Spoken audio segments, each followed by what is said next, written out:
थोड़ा बहुत देखी थी, आवाज आया तो बाहर आया के देखा एक औरत मार रहे थे, 2 लड़का था वो भी मार रहे थे।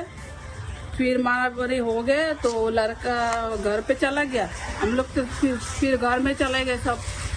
फिर बाद में देखा वो खुद ही आग लगा दिया था, घर से आग लगा के फिर बाहर आ गया था।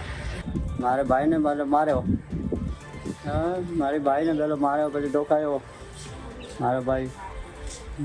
મારી માં અંધી છે, પેલો દેખે ઓછે છે, એટલે તકું તો આને હાથમાં લાગો છે.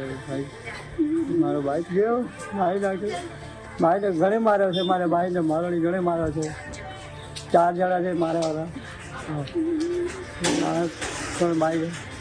તો જે મરણ જનાર ભાઈ છે તેમનું તેમના જ પડોશમાં રહેતા 4 ઈસમો દ્વારા પ્રથમ તેમને મારવામાં આવેલ. ત્યારબાદ આ ભાઈ પોતાના બાથરૂમમાં જતા હતા, તે દરમિયાન તેમની પર ડીઝલ છાંટીને તેમનો સળગાવવાનો પ્રયત્ન કરવા. અને આ બનાવનું કારણ જોઈએ તો અગાઉ આમનો તેમના ઘરના નજીકના ઓટલા ઉપર બેસવા બાબતે એક ઝઘડો થયેલો, જેનો મન દુઃખ રાખીને આરોપીઓ દ્વારા આ બનાવને અંજામ આપવામાં આવેલ છે.